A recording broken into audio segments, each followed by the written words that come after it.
So let's start from question number 26. How many of the following sites is our home to mangrove forest? अब देखो mangrove forest कहाँ कहाँ है, जहाँ जहाँ हमारे कोस्टल एरियाज वहाँ है। अब देखो इंडिया के most of the coastal areas में मैंग्रोव पाए जाते हैं, जहाँ भी लाइक ह्यूमन हैबिटेशन उतना नहीं है। तो जैसे गल्फ ऑफ कच्छ है, वेदारण्यम है, पिचवरम है। ठीक है, अब बस ये आपको ये आइडेंटिफाई करना है कि कोस्टल इलाका है नहीं।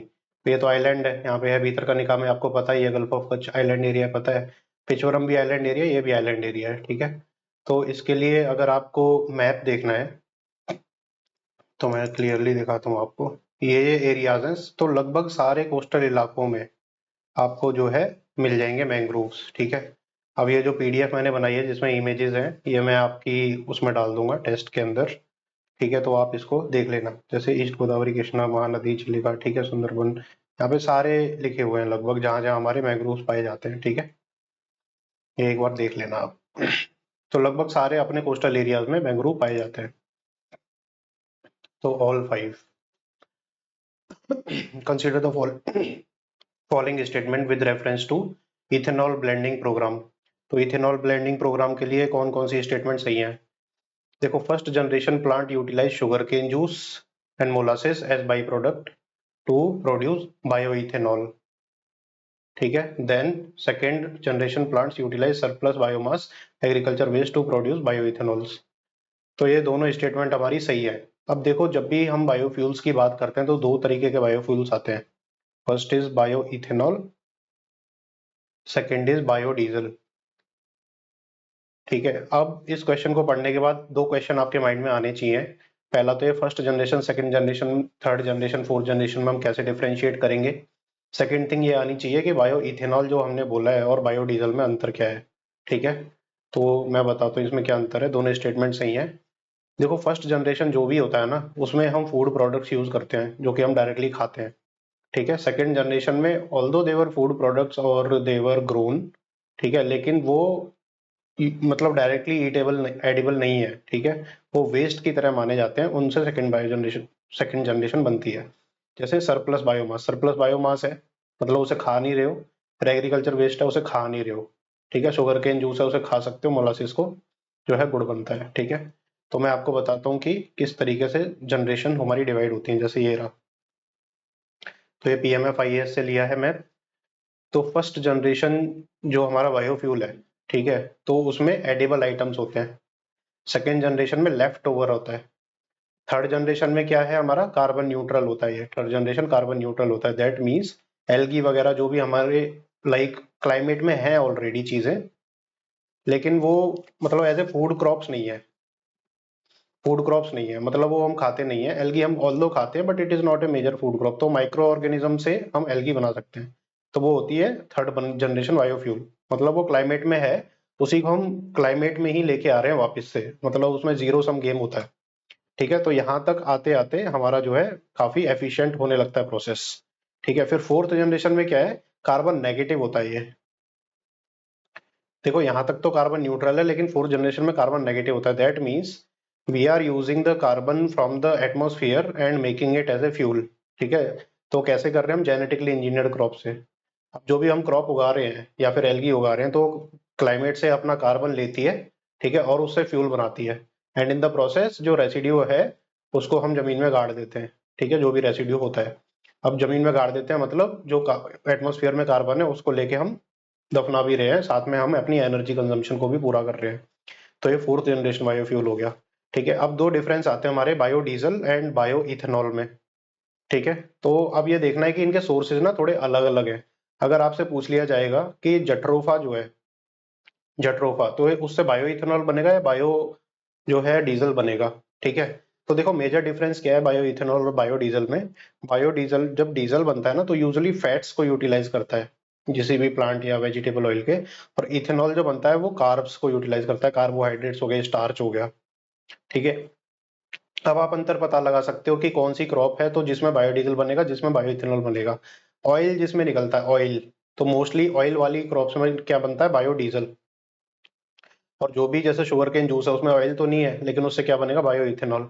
ठीक है, अब जैसे यहाँ लिखा है biodiesel is typically made from vegetable oils, ठीक है। Ethanol usually derived from grasses, corn, मतलब स्टार्च वाली क्रॉप जो है उससे, ठीक है। केमिकल ग्रुप में बायोडीजल जो है हमारा ईस्टर ग्रुप में आता है, ये अल्कोहल ग्रुप में आता है।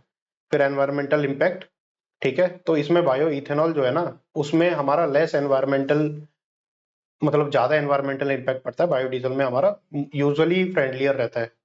क्यों रहता है? क्योंकि ये ऑयल कंजम्पशन करता है और फूड क्रॉप्स में जैसे स्टार्च जो है ना, हम स्टार्च को बहुत ज्यादा फूड क्रॉप्स में हम इस्तेमाल करते हैं, मतलब स्टार्च जो होता है, कार्ब्स जो होता है, तो इसलिए एनवायरमेंटल फ्रेंडलियर ज्यादा माना जाता है।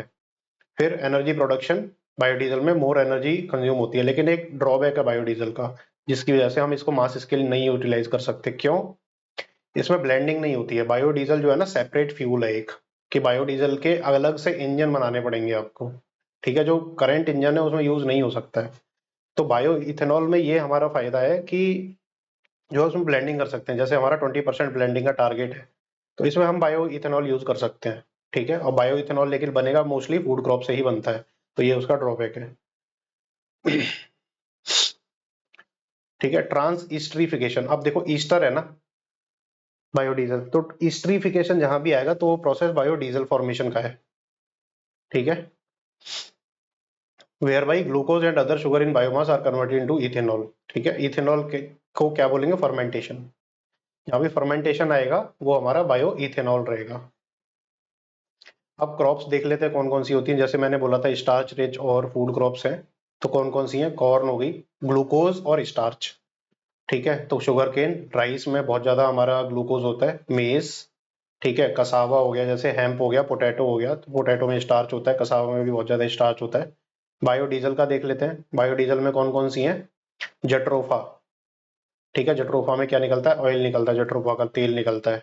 फिर पोंगामिया पिनाटा, ठीक है, एक करंज बोलते हैं हिंदी में, ठीक है, और पोंगई बोलते हैं तमिल में, तो इससे भी बायोडीजल बनता है। फिर सोयाबीन हो गया हमारा, सोयाबीन ऑयल आपने सुना होगा। रेपसीड ऑयल, कनोला ऑयल सुना होगा, sunflower oil, cotton oil, palm oil, ठीक है। कॉर्न से भी कुछ हद तक ऑयल निकलता है, मस्टर्ड तो है ही है, ठीक है। तो कॉर्न से भी थोड़ा बहुत ऑयल निकलता है, तो इसको भी हम यूटिलाइज कर लेते हैं, but it is not a major like source of biodiesel. लेकिन ये जितने भी ऑयल वाले क्रॉप्स हैं, ये हमारे मेजर सोर्स है बायोडीजल के, ठीक है। तो ये चीज ध्यान में रखनी है, आ सकती है एग्जाम में। फिर consider the following statement with reference to gas hydrates. अब ये गैस हाइड्रेट्स क्या चीज है?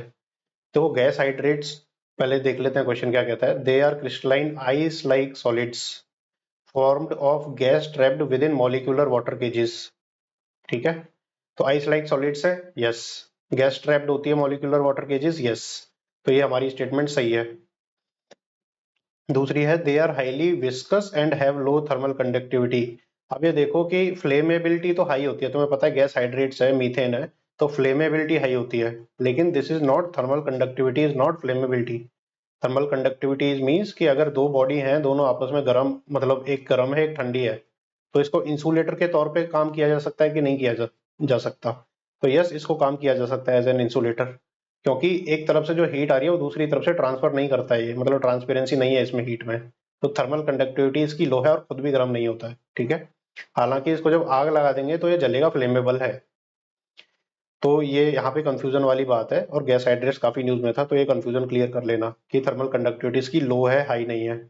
They are found in sub oceanic sediments in polar regions, ये भी सही है, ठीक है। लेकिन क्या ये सिर्फ पोलर रीजन में पाया जाता है? तो ऐसा नहीं है, ये ट्रॉपिकल रीजन में भी पाया जाता है। दिखाता हूँ इसका डायग्राम, ठीक है। ऐसे होते हैं गैस हाइड्रेट, ठीक है। आप देखोगे तो आइस क्रिस्टलाइन हो जाती है इसमें, और मीथेन होती है बेसिकली, NH4 मीथेन होती है, और ये इस तरीके से जल जाता है, ठीक है। अब इस ये जो है सब स्ट्रेटा में ही मिलता है आपको, जैसे ओशन है, ओशन का फ्लोर है ये, उसके सेडिमेंट्स में ही मिलेगा आपको, ठीक है। ऊपर नहीं मिलता पानी में ज्यादा, या सेडिमेंट्स के पास मिलेगा। तो उसका रीजन क्या है? क्योंकि इसको कुछ सर्टेन प्रेशर और टेम्परेचर चाहिए फॉर्मेशन होने के लिए, अदरवाइज वो क्रिस्टलाइन नहीं होगा, ठीक है। तो ये स्टेबिलिटी जोन है उसकी, फिर ये ज्यादा प्रेशर आ जाता है तो गैस में कन्वर्ट हो जाता है वापस से, ठीक है। तो कुछ टेम्परेचर प्रेशर इसका ऐसा रहता है। तो इसमें क्या होगा? डी इज द आंसर, तीनों सही है इसके। फिर which of the following continents is correct in terms of increasing order in terms of their population? Increasing order पूछ रहा है, तो एशिया की तो बहुत ज्यादा है, नॉर्थ अमेरिका की कम है, यूरोप की नॉर्थ अमेरिका से तो ज़्यादा ही होगी क्योंकि कनाडा में तो लोग लगभग रहते ही नहीं है। फिर अफ्रीका, तो एशिया में तो सबसे ज़्यादा है। ठीक है, तो एशिया देख लेंगे, तो ये तो रिमूव ही हो गया। फिर हमारा क्या है, एशिया के बाद हमें पता है अफ्रीका में बहुत ज़्यादा पॉपुलेशन है, तो एशिया के बाद क्या है, अफ्रीका। अफ्रीका यानी 4, तो ये वाला आंसर है। ठीक है, 2 3 देखने की जरूरत ही नहीं है, हालांकि यूरोप में ज़्यादा पॉपुलेशन है as compared to North America. Consider the following statements. Kandla was the first port developed soon after independence to ease the volume of trade on Mumbai port. ये सही स्टेटमेंट है, क्योंकि कराची पोर्ट था उस time पहले, जो कि था आज़ादी के पहले। अब आज़ादी के बाद क्या हुआ कि कराची पोर्ट तो पाकिस्तान में चला गया, तो इंडिया के पास उस इलाके में लाइक वेस्टवर्ड्स कोई मेजर पोर्ट नहीं था, तो कांडला पोर्ट सबसे पहला पोर्ट बनाया गया था पोस्ट इंडिपेंडेंस। ठीक है, दूसरा है Paradip is the deepest landlord port along the eastern coast of India. ठीक है, तो अब ये देखने वाली बात है कि पारादीप हालांकि डीपेस्ट पोर्ट है, but it is not A landlocked port.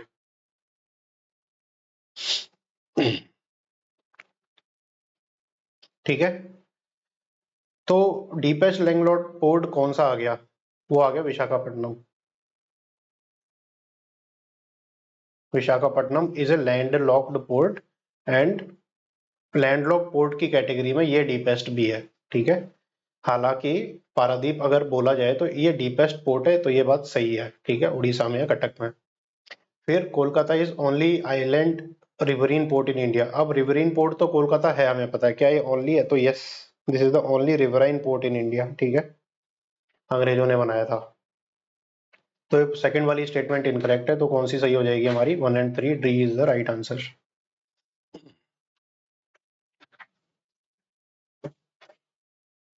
फिर अगला एक क्वेश्चन है, पोर्ट से रिलेटेड ही है। Mumbai port is natural harbour where Chennai is a artificial port. तो ये भी सही है, आर्टिफिशियल है मुंबई चेन्नई का पोर्ट। ठीक है, मतलब उसको ड्रेजिंग करके बनाया गया है, और मुंबई पोर्ट है नेचुरल हार्बर है, मतलब उसमें जो डीप ओशन है वो ऑलरेडी मौजूद है, मतलब नियर बाई लैंड।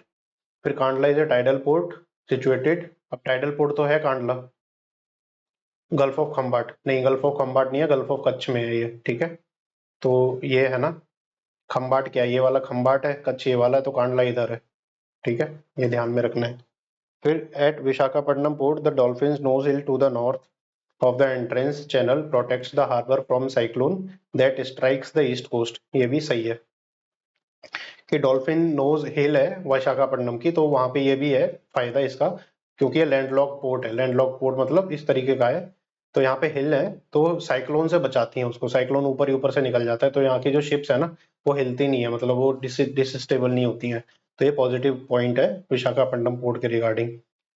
तो इसका 1 and 3 is the right answer, सी।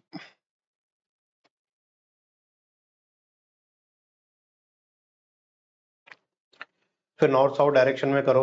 ठीक है, अब ये इंडिया है। ठीक है, भुवनेश्वर कहाँ है हमारा, उड़ीसा में है, यहाँ पर। फिर रायपुर छत्तीसगढ़ की राजधानी है। छत्तीसगढ़ कहाँ है, ये है ना छत्तीसगढ़, यहाँ झारखंड आ जाता है, यहाँ बंगाल आ जाता है, यहाँ उड़ीसा आ जाता है, तो रायपुर इधर की तरफ है। फिर मुंबई आ गया, मुंबई इधर है, तो कौन सा ऊपर हो गया, रायपुर सबसे ऊपर हो गया, नॉर्थ टू साउथ। तो 2 आएगा पहला, ये रिमूव हो गया, ये रिमूव हो गया। फिर आएगा हमारा Bhubaneswar 3, 2 3 1 is the right answer, C. Consider the following Indian cities and rivers on the bank of which they are situated। तो पहला है जम्मू, रिवर चेनाब पे सिचुएटेड है।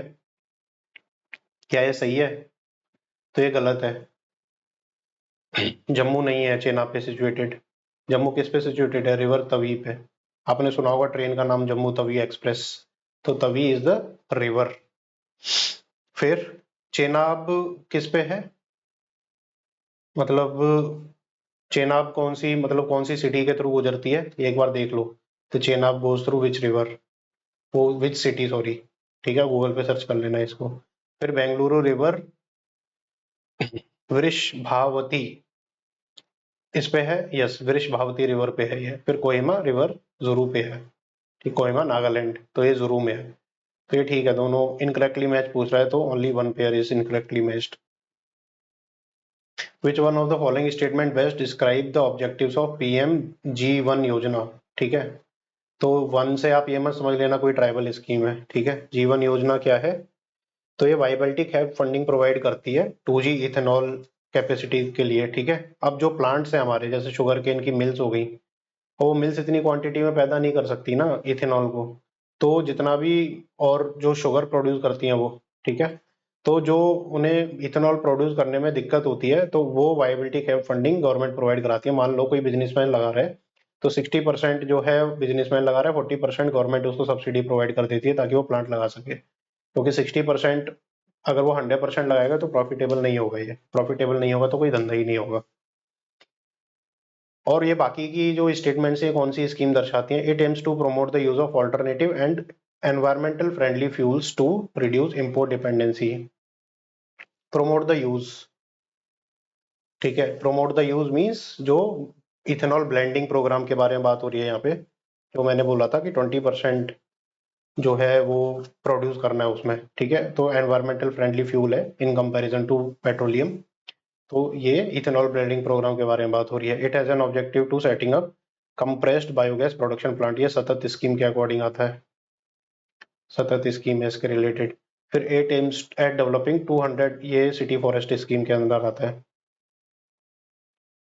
सिटी फॉरेस्ट को हिंदी में नगर वन भी बोल देते हैं, ठीक है। फिर next question, it is situated on the banks of river named after it. It is home to second biggest Tibetan Buddhist monastery just after Lhasa. The sixth Dalai Lama was born here. This town is inhabited by Monpa people. ठीक है, Tibetan Buddhist monastery है एक, तो लासा के बाद सबसे बड़ी है ये, ठीक है। और नेम्ड आफ्टर इट, तो मतलब रिवर भी है वहां पर। स्पीति रिवर है, लेह रिवर है, धर्मशाला रिवर है, नहीं है। लेह रिवर है, नहीं है। स्पीति है, ठीक है। ये वैली है, स्पीति वैली। तवांग रिवर है, तवांग एक जगह का नाम भी है, रिवर भी है, और तवांग ही इसका आंसर है, ठीक है। और ये मोनपा पीपल कहाँ रहते हैं? हमारे अरुणाचल प्रदेश में। और अरुणाचल प्रदेश में ही तवांग है हमारा। फिर consider the following statement with reference to lithium.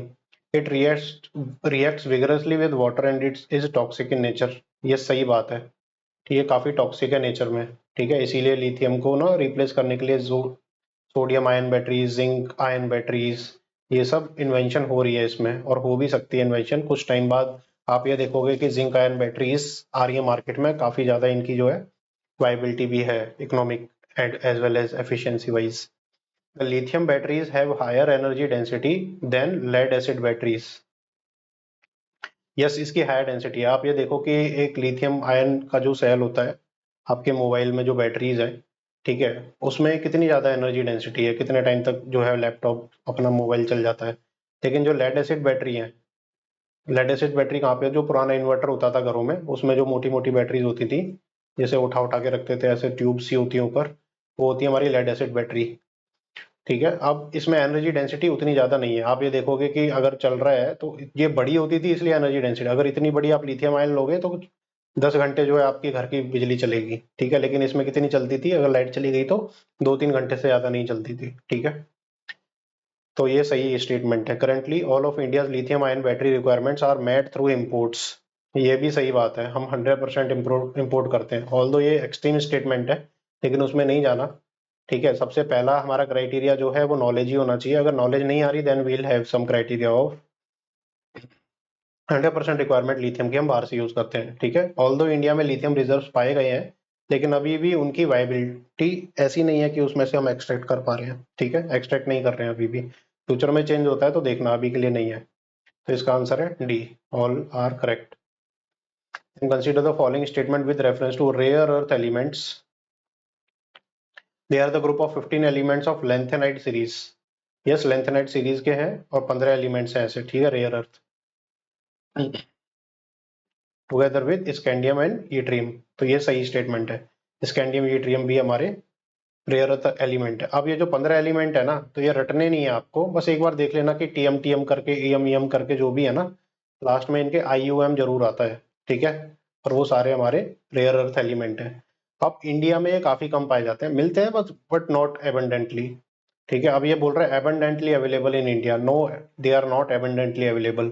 अगर इंडिया में होते तो इंडिया में इलेक्ट्रॉनिक प्रोडक्शन बहुत हाई होता, लेकिन नहीं है इलेक्ट्रॉनिक प्रोडक्शन हाई, तो ये गलत स्टेटमेंट है। China is world largest producer, yes. 60% world का जितना भी ट्रेड है मतलब और जितना प्रोडक्शन है वो चाइना में ही होता है। इसीलिए चाइना जो है इलेक्ट्रॉनिक्स अब बना भी हुआ है और वो जो है कंट्रीज को वेरियस कंट्रीज को कंट्रोल भी कर पा रहा है इस मामले में। तो आंसर क्या होगा इसका? करेक्ट पूछ रहा है तो only 2 are correct. Then Newfoundland has become one of the largest fishing ground in the world because of the following reason. Newfoundland कहाँ था हमारा? हमने ज्योग्राफी में पढ़ा था। न्यू फाउंडलैंड हमारा जैसे न्यूयॉर्क है, ये हमारा वो हो गया, और ये कनाडा हो गया, यूएस हो गया, तो यहाँ पे हमारा न्यू फाउंडलैंड पड़ता है, ये एक्सटेंड होके ये। तो ये क्यों फेमस है? यहाँ पे कोल्ड और हॉट करंट, यहाँ से नीचे से हॉट करंट जाता है गल्फ स्ट्रीम वाला, ऊपर से लेब्राडोर करंट जो है कोल्ड करंट आता है, तो ये मीट होते हैं आपस में। ठीक है, अब इसमें क्या क्या पूछा है कि meeting of warm and cold current, ये तो सही हो गया। अब जब वार्म एंड कोल्ड करंट होते हैं तो वहाँ पे फिशिंग अच्छी होती है। फिशिंग अच्छी होती है मतलब प्लैंकटन ज्यादा होंगे जब भी तो फिश अच्छी होगी। और प्लैंकटन ज्यादा क्यों होते हैं वहां पर? क्योंकि मॉडरेट अपना टेम्परेचर रहता है। ठीक है, और डाइवर्सिटी कहीं भी आप देखो, नीश नीश कहीं भी बनती है तो डाइवर्सिटी वहां पे आती ही है। फिर existence of gentle slope continental shelf, तो ये भी है, स्लोप भी जेंटल है इसलिए फिशिंग भी अच्छी होती है वहां पर। ठीक है, तो करेक्ट पूछ रहा है, ऑल 3 आर करेक्ट हियर। फिर मोधेरा की बात आती है। Consider the following statement with regard to Modhera in Gujarat. ठीक है, मोधेरा सन टेम्पल आपने सुना होगा। तो ये बोल रहा है king Bhima one of Solanki dynasty. तो ये आर्ट एंड कल्चर में आपने पढ़ा होगा, सोलंकी नहीं है, ये है चालुक्य डायनेस्टी। तो किंग भीमा वन ही है। यस, किंग भीमा वन नहीं बनाया था, but he is from Chalukya dynasty, not Solanki dynasty. Although वहां पे बोला जाता है कि सोलंकी टाइप के स्कूल मतलब टेम्पल्स रहते हैं, वो थोड़े डिफरेंट है। सो मोधेरा सन टेम्पल उसमें से नहीं है। ठीक है, फिर it is located on the bank of river Pushpavati. तो पुष्पवती रिवर पे लोकेट करता है। यस, पहला गलत हो गया। फिर फर्स्ट 24/7 सोलर पावर्ड विलेज भी यहीं पे है। ठीक है, बी आंसर है इसका। फिर Putimari, Champawat, Champamati, Dudhnoi, Krishnai river, tributaries of which river. अब ये सुनने में आपने सुनी नहीं होंगी। कृष्णई सोच के आप सोचोगे कि ये कृष्णा रिवर का पार्ट होगी या गोदावरी का पार्ट होगी, तो ये नहीं है, ये ब्रह्मपुत्र की ट्रिब्यूटरीज है। अब ब्रह्मपुत्र की ट्रिब्यूटरीज पे क्यों एनहेंस किया गया है इतना? इसलिए एनहेंस की, जैसे टुंगा भद्रा तो था, और जैसे बेड़ती बताया था मैंने, बेड़ती आप देखना, मैंने देखा था, तो हमारा बेड़ती में रिवर इंटरलिंकेज प्रोजेक्ट है, बेड़ती वर्धा रिवर इंटरलिंकेज प्रोजेक्ट, इसके बारे में देखना जरा। ठीक है, ये रिवर इंटरलिंकेज प्रोजेक्ट है, उसके आसपास अगर कोई नेशनल पार्क पड़ रहा है आपका, तो उस नेशनल पार्क को भी थोड़ा सा देख लेना। ठीक है, उसके आगे पीछे क्या है, कौन सी मेजर स्पीशी है, क्योंकि जो भी रिवर इंटरलिंकेज प्रोडक्ट है, जो भी प्रोजेक्ट है, उसके आसपास ना ये बहुत जरूरी जरूर आता है, मतलब कोई नेशनल पार्क। अब ये देखना वाइल्ड लाइफ सेंचुरी, तो ये कहाँ पे है, कैसे है? ठीक है, ये हमारे कर्नाटका में है। देखना, ये ब्रह्मपुत्र की ट्रिब्यूटरीज है। ब्रह्मपुत्र की और कौन कौन सी ट्रिब्यूटरीज है?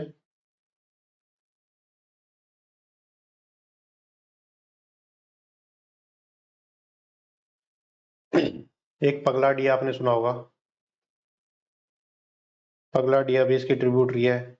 जिया धाल भी इसकी ट्रिब्यूटरी है। कोपली रिवर सुना होगा, कोपली रिवर फॉल्ट भी है, वो इसकी ट्रिब्यूटरी है, वो लेफ्ट बैंक ट्रिब्यूटरी है। ठीक है, दिखो इसकी ट्रिब्यूटरी है। और कौन कौन सी है? मना, सुबनसिरी, धानसिरी, दिहांग, संकोश, ये तो आपने सुनी होगी। ठीक है, ये कॉमन ट्रिब्यूटरीज है, लेकिन ये अनकॉमन ट्रिब्यूटरीज है। इसमें क्वेश्चन आ गया था, आ भी सकता है। ठीक है, फिर arrange the following passes from north to south. अब ये पासेज वाले जो डायग्राम है, ये थोड़े देख लेने हैं। अब हमें ये तो पता है कि रोहतांग पास जो है इनमें सबसे नीचे है, क्योंकि हिमाचल प्रदेश में पड़ता है रोहतांग पास। हम नीचे से ऊपर जाते हैं हिमाचल प्रदेश के थ्रू, तो ये पड़ता है। तो नॉर्थ टू साउथ बोला है, तो सबसे साउथ में तो रोहतांग पास है। और ये भी देखने वाली बात है कि किसी भी 3 जो होते हैं, ठीक है, यूपीएससी में स्पेशली अगर 3 है तो ये नहीं होगा फिर। ठीक है, तो ये रेयर होता है यूपीएससी में। फिर रोहतांग पास के ऊपर क्या है? खारदुंगला पास हमारा सबसे ऊपर है। ठीक है, तो 2 सबसे ऊपर है, तो एक ही आंसर बचता है ये वाला। हमें 2 पास बारालाचा और चांगला के बीच में डिफरेंस पता होने की जरूरत ही नहीं थी। ठीक है, मैं दिखा देता हूँ इसको, पासिस को। ये है पासिस हमारे, मैं और इसको जूम करता हूँ थोड़ा सा।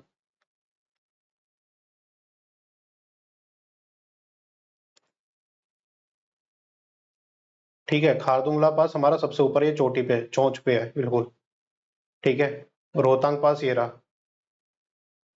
रोहतांग पास के जस्ट ऊपर ना हमारा बारालच्छा पास है, तो यहाँ पे एक रोड जाती है ऐसे करके, ठीक है। वो रोड क्या है, रोहतांग पास से बारालच्छा पास से होके पेंसीला पास से होके और फिर खारदुंगला पास तक जाती है ये रोड। और चांगला पास किधर है, इधर है, ठीक है। चांगला पास किधर है, ये रहा।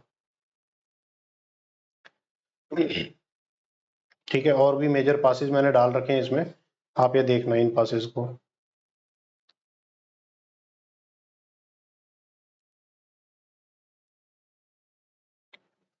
फिर consider the following coal mines of India, state which they belong. Korba coal fields, Singrauli, Kamptee coal fields. अब ये केम्पटी जो है ये महाराष्ट्र में ही सिचुएटेड है।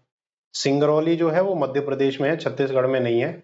और कोरबा फील्ड जो है वो हमारे छत्तीसगढ़ में है, झारखंड में नहीं है। तो ये दो हमारे गलत हो जाते हैं, एक सही है। इनकरेक्टली पूछ रहे हैं तो only 2 is the right answer. अब क्या सारे कोल फील्ड्स हमें रटने हैं? नहीं। जो क्वेश्चन में आ गया देख लो, नहीं आया आगे बढ़ जाओ, ठीक है। सारे कोल्ड फील्ड्स नहीं रटने हैं, मेजर मेजर आपने देख लिए। बस ये है कि हमें पता होना चाहिए कि जो भी आपकी बुक है जिसमें जिससे भी आपने पढ़ा है उसमें मेंशन होंगे मेजर कोल्ड फील्ड्स, ठीक है। तो वहीं से मैंने क्वेश्चन उठाया है ये। तो बस आप उतना देखना जितना लिखा है, और अगर नहीं आपने देखा है तो कोई बात नहीं, ठीक है। इतना इंपॉर्टेंट कोई क्वेश्चन है भी नहीं है। बस क्वेश्चन का मतलब ये था कि आपको मेजर मेजर पता होने चाहिए, एरियाज स्पेशली, ठीक है। पूछ लेता है यूपीएससी कभी कभार। चुशूल कहाँ पर है, ठीक है। चुशूल आपको ना पूरा जो है लद्दाख का प्रोटेस्ट भी हुई थी अभी, क्लाइमेट प्रोटेस्ट, एक एक छोटी छोटी चीज उसके बारे में पता होनी चाहिए लद्दाख के बारे में।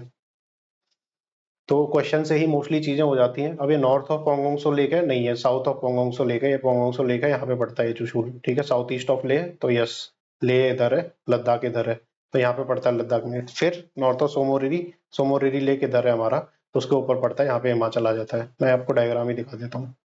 ये गलत है, ये दो सही है, ओनली 2।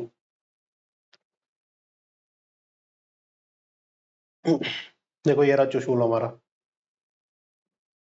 ठीक है। अब पांगोंग सो लेक किधर है, ऊपर, ये रहा। लेह किधर है, यहाँ पर, लेह के साउथ ईस्ट है, यस। पांगोंग सो लेक के नीचे है, यस। यहाँ पे सोमोरेली लेक है, इसके ऊपर है, यस। और भी चीजें देख लो, यहाँ पे दौलत बेग ओल्डी है, वो बिल्कुल शोक रिवर जो है ना, ये शोक रिवर है, इधर को जा रही है। ये गलवान रिवर है, ठीक है। तो दौलत बेग ओल्डी सबसे ऊपर है। आपने सुना होगा डारबुक, श्योक, दौलत बेग ओल्डी रोड बनी है हमारी। तो रोड कहाँ है, दारबुक ये है, ठीक है। लेह से आ रहा है दारबुक, दारबुक से इधर को जाते हैं, फिर इधर को, फिर सीधी रोड है श्योक नदी के बिल्कुल बगल बगल से जाती है रोड, ठीक है। दौलत बेग ओल्डी फिर पर सबसे ऊपर चोटी है दौलत बेग ओल्डी। अब खारदुंगला पास कहाँ है, यहाँ, ठीक है। नीचे से एक रोड आती है, कौन सी आती है, रोहतांग पास से के जो से जो आती है, वो भी एक रोड है, ठीक है। तो उसमें भी हमारा जो है वो बन रही है बहुत सारी चैनल वगैरह, कैनाल वगैरह, कैनाल नहीं क्या बोलते हैं उसे, सुरंग वगैरह बन रही है। तो वो देखना कौन कौन सी सुरंग है इस रोड पे।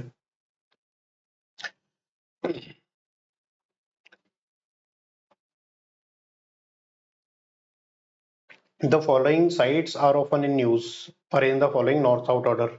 डैमचौक, देपसांग, डारबुक, ठीक है। अभी हमने डारबुक देखा,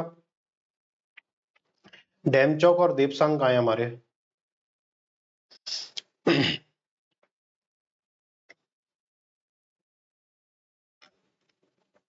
डैमचौक और देपसांग दिखाता हूँ मैं,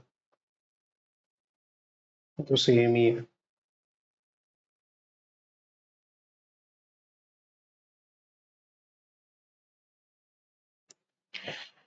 देखो डैमचौक जो है ना हमारा, डैमचौक यहाँ पे पड़ता है। देपसांग जो है, देपसांग यहाँ पे पड़ता है हमारा, देपसांग प्लेन्स गलवान के ऊपर, ठीक है। तो ये देखना डारबुक हमारा कहाँ है, नीचे। तो अगर नॉर्थ टू साउथ करो तो सबसे ऊपर क्या है, देपसांग, फिर डारबुक, फिर डेमचौक। देपसांग पहले, फिर डारबुक, फिर Demchok, 2 3 1, D is the right answer.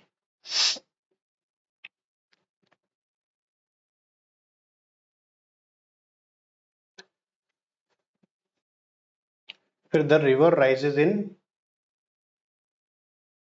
पहोनरी mountains in eastern Himalaya. Eastern Himalaya मतलब इधर की साइड, लेफ्ट इधर की side. It was tributary of Ganga river prior to floods of 1787। हाँ, ये हमारी तीस्ता रिवर है, ठीक है, तीस्ता रिवर क्यों है, वो ये पहले गंगा की ट्रिब्यूटरी थी, लेकिन उसके बाद जो फ्लड्स आ गई थी उसके बाद ये ब्रह्मपुत्र में ज्वाइन होगी। ठीक है, और दार्जिलिंग इसी रिवर पे सिचुएटेड है, जिसपे इंडिया और बांग्लादेश पे मतलब इशू चल रहा है अभी। तो ये तीस्ता रिवर का एग्जाम्पल है। Consider the following statements with regard to Indian monsoon. The formation of tropical easterly jet results in reversal of upper air circulation patterns and leads to quick onset of monsoons. ठीक है, तो आप ये देखो कि जब हमने मॉनसून पढ़ा था तो जैसे ये इंडिया है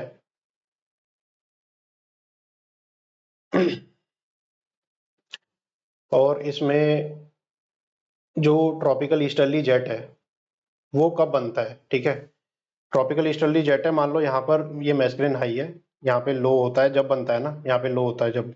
ठीक है, तो ये जो ट्रॉपिकल ईस्टर्ली जेट है ना, ये हिमालय को क्रॉस करना चाहिए ऊपर को जब जाके बनता है। ठीक है, तो ये कह रहा है कि जब ट्रॉपिकल ईस्टर्ली जेट हमारा बनता है और उसके बाद जो अपर एयर सर्कुलेशन है वो चेंज होती है, यहाँ पे लो प्रेशर बन जाता है हाई प्रेशर की बजाय इस पे तिब्बत के ऊपर, तब जाके हमारा कोई कॉन्सेप्ट मानसून होता है। तो ये सही बात है। ठीक है, any air thick and withdraw wide spread snow over Tibet will follow by the stronger monsoon and heavy rainfall. ठीक है, अब ये बोल रहे हैं तिब्बत के ऊपर जो है वाइड स्प्रेड स्नो कवर होता है ना, तो ज्यादा हमारे मानसून होता है। ठीक है, तो ऐसा नहीं है। देखो, मानसून कब होगा, जब यहाँ पे लो प्रेशर बनेगा बेसिकली। ठीक है, अब लो प्रेशर कब बनेगा, लो प्रेशर जब बनता है जब हीट हो जाए बहुत ज्यादा, जो तिब्बत वाला इलाका है, जब भी तो लो प्रेशर बनेगा। तो ये तो स्नो कवर से रिलेट कर रहा है, तो वैसे भी अपोजिट होगा अगर होना भी है तो, लेकिन तिब्बत के ऊपर क्या स्नो कवर है उससे ज्यादा इंपैक्ट नहीं पड़ता है। फिर थर्ड है Somali jet stream weakens the permanent high pressure near Madagascar, helps to drive south west monsoon towards India at greater pace and intensity. अब ये देखो दोनों वो है कि वीकेंस परमानेंट हाई प्रेशर, अगर हाई प्रेशर ज्यादा रहेगा इधर की तरफ मैस्करेन हाई पे, तभी तो ज्यादा हवा जाएगी। और सोमाली जेट उसको वीकेंस नहीं करता है, उसको सपोर्ट्स करता है, उसको सपोर्ट करता है सोमाली जेट।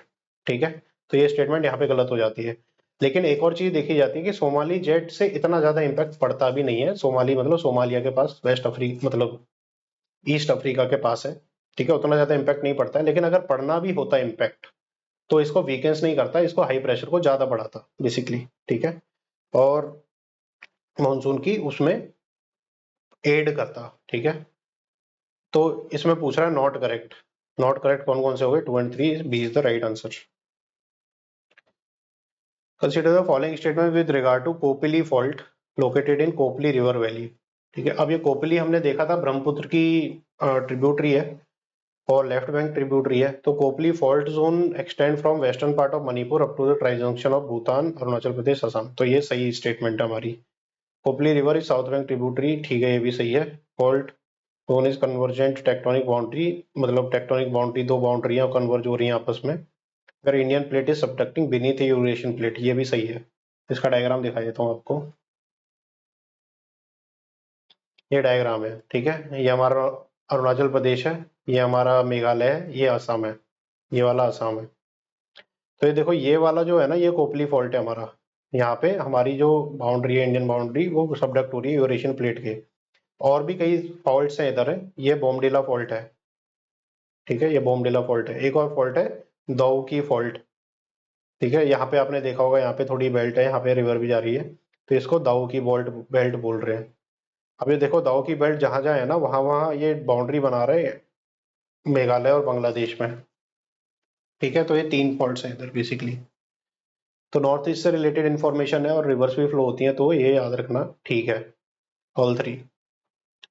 फिर consider the following gold mines in India. तो कौन कौन सी गोल्ड माइंस है, कौन कौन सी रिवर्स में, तो मतलब कौन कौन सी स्टेट में। होती फील्ड है कर्नाटका में, फिर कुंदर कोचा झारखंड, रामागिरी उड़ीसा। तो होती फील्ड जो है ना वो कर्नाटका में ही है। गोल्ड माइंस है, जैसे हमने कोल माइंस देखी थी वैसी गोल्ड माइंस है। और जो कुंदर कोचा है वो किधर है हमारा, वो भी झारखंड में ही है। फिर रामगिरी हमारा आंध्र प्रदेश में, उड़ीसा में नहीं है।